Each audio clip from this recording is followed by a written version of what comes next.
Hi everyone, welcome back. Today we are going to learn about something called operators. Think of operators as special tools that help us to do things with numbers or compare them.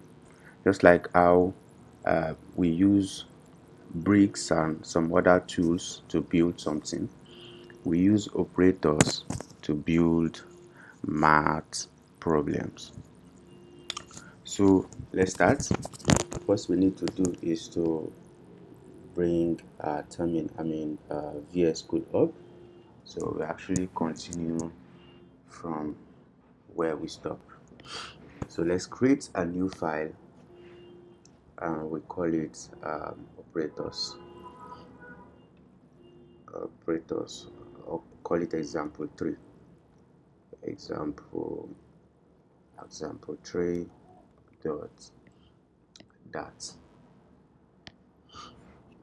So that has many operators like the plus, minus, times, and divide. This help us do maths. So let's look at some examples. As usual, we start with the void main, void main.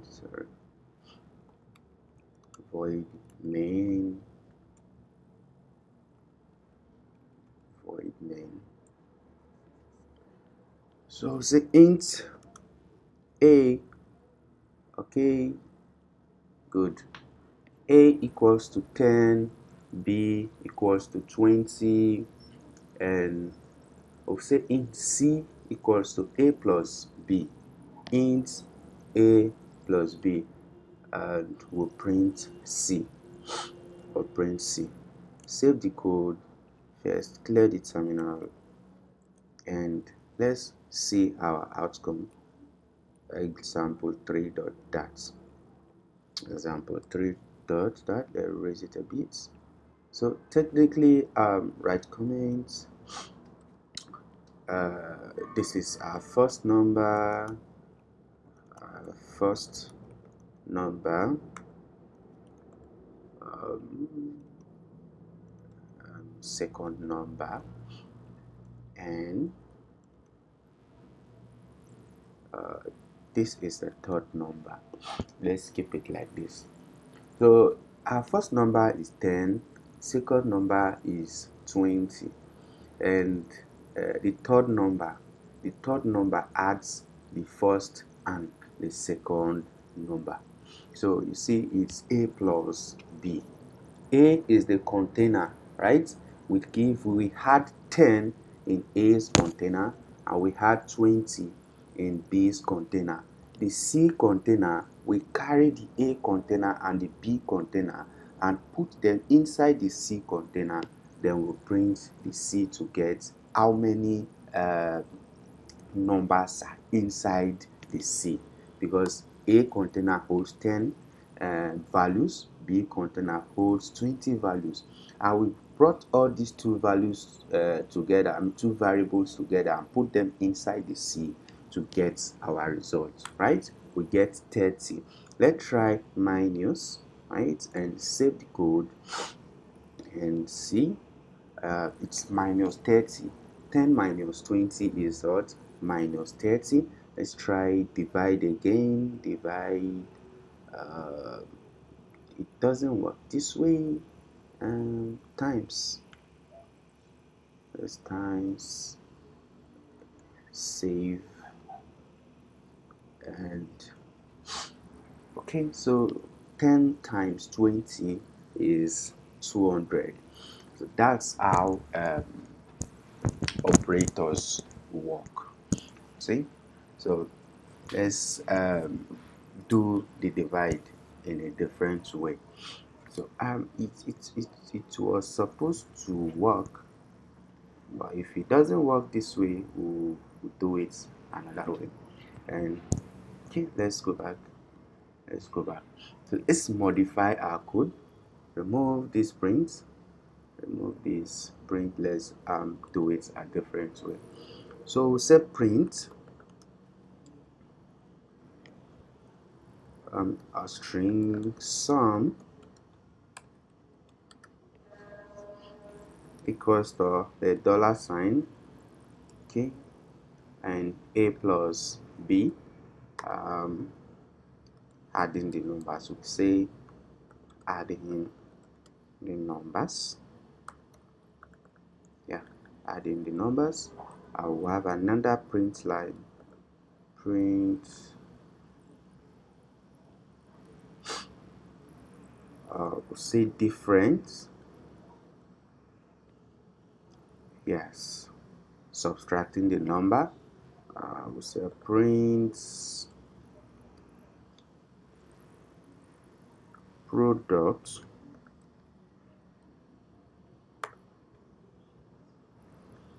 multiplying the numbers, and the next to separate division, I would say dividing the numbers, right? Dividing the numbers. A is what? A plus B. The difference is A minus B.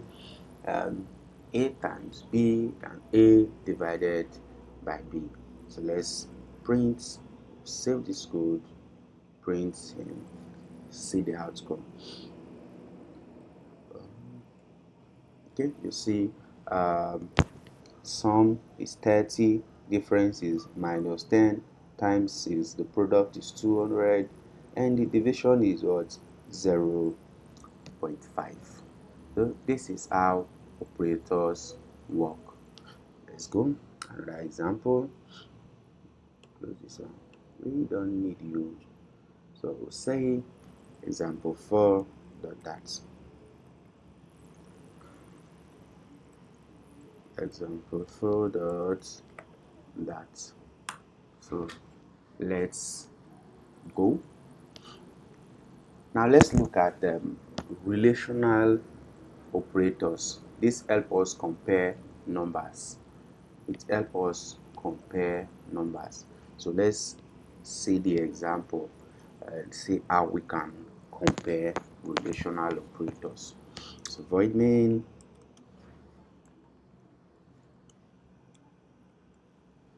okay, void main. So we say int x equals to 5, int x equals to 5, y equals to 10, but we don't want to do this. So we'll say print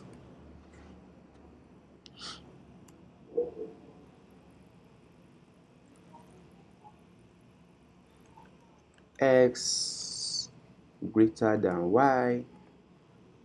Okay, good. X greater than y, then x is greater than y. So let's add our comments. Our first number,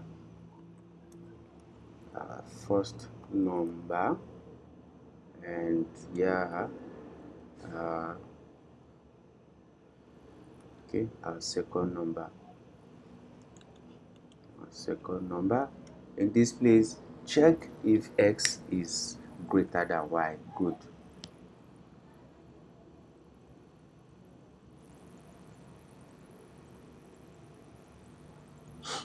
Okay, we'll come back to all these other examples. Checking what if x is greater than y.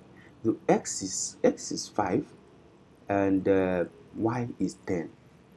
Is x greater than y? No. If x is not greater than y, then we'll see a different result. So let's see the outcome.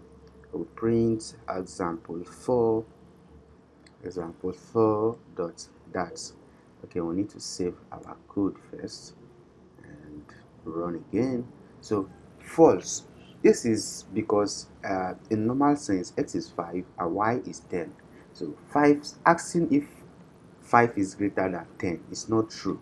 So the result we got is false.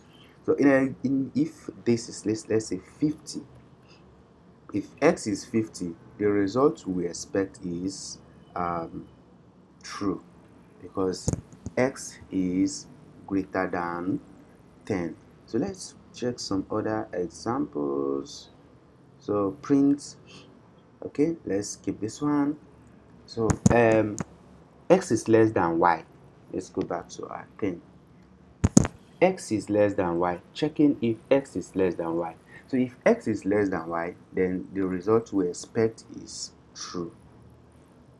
So when we print, you see, it is true because x is less than y. Now let's do another one. Print, yeah, x is checking if x is equals to y. We are checking if x is equals to y, right? Is x and y, are they the same number? Do they have the same values? No, they don't have the same values. The result we expect is false. So let's save this code and run. You see, the result we got is false because they are not the same. So let's add the next line and checking if x is not equals to y.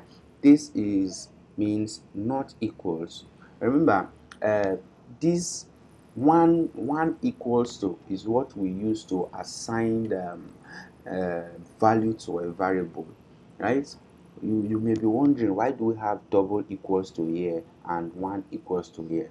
One equals to and double equals to are not the same. If you have one equals to it will think you are assigning something to a variable. For example, if we keep it like this and run this code, we'll get an error or an exception.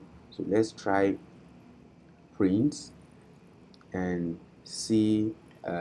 This is a different thing. It prints, it's like a string, x equals to y 10 something, because y is 10, right? Y is 10. So it's like we are assigning y to x. So it doesn't work that way. It must be 2 equals to is what that or programming understands as equals to, and not 1 equals to. 1 is used to assign a value towards the variable. So the same thing as this, if you have small letter x and big X are not the same. So if I change it to a capital X, you see we have error here, despite the fact that they are all X, but know that they are not the same. If you declare a capital letter X, everywhere you are trying to use that X, you must call the exact type of X you define, even Y or any other thing, any other name. So your naming must be the same. So let's say we are checking if x is not equals to y, right? And 5 and 10 are not the same. So the result we expect is what? True. You see? It's true because they are not the same.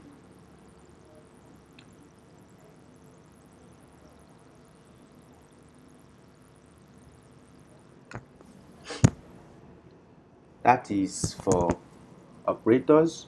Go play around with it and check some other uh, examples. You can play around with it, do some other things out of it. So let's go and do some other things. Example 5.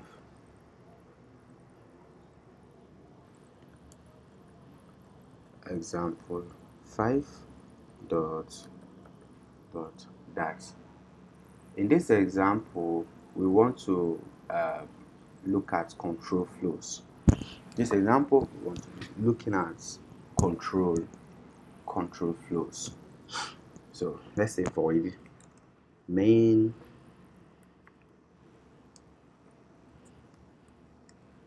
void main. So we say int age equals to 20.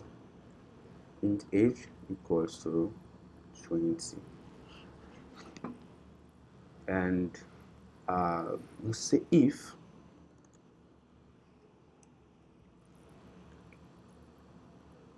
yeah, what do we want to do? Print adult. So print you are an adult, right? You are an adult. Okay, let's save it. It seems something is okay. One distance missing. So int is age. We assigned age to 20. That means the person is 20 years old. And now we are saying if this person's age is greater than 18, that means the person is an adult. Let's clear our terminal. Clear our terminal. So if the person's age is greater than 18, that means the person is an adult. So let's check. We'll say example 5. Example 5. You see, you are an adult.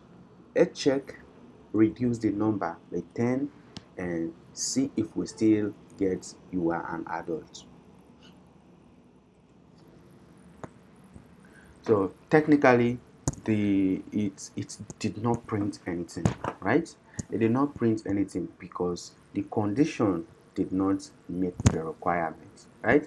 Let's say the age is less than 20 or less than 18, and we didn't give any instruction to print if the age is less than 18. So let's say else then print object.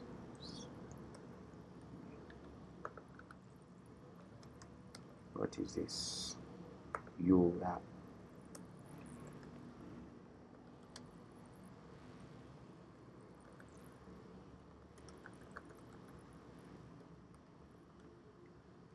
a minor. So if age is less than 18, what we expect to see is you are a minor, right? So let's save this code and print. So we get our result. You are a minor, right? If uh, age is 18, then you are an adult, or greater than 18, you are an adult. But if it is less than, then you are a minor. Let's see another example. What if we say age must be equals to 18, right? Age must be equals to 18. In this situation, if we print our code, we will not get any results. Let's save this code first. Save this code and print. We will not get any result. Why are we getting oh oh we said else you are an adult, else you are a minor. Okay, so let's say if that's this condition is this: if the person's age is exactly as 18, then we'll print what you are an adult. But anything less, anything either above 18 or less than 18, the condition is for it to print you are a minor. That's the condition we give here. So the only time this code will print or give us you are an adult result is the only time our age is 18 or equals to 18. So if we print it like this, we will get you are an adult. You see, you are an adult. So but if it is 100, 108, you are a minor. That is the condition, right?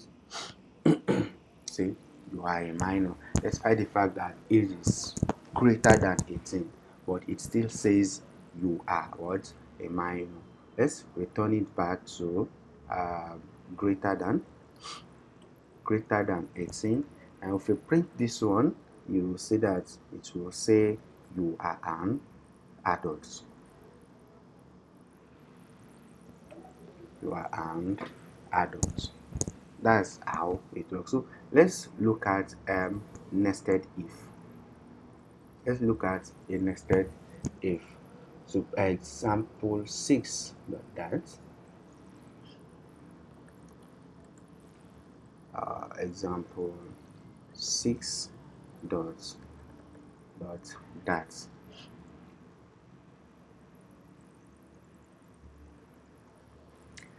Nested ifs. So we say void main. I would say, okay, we are missing something.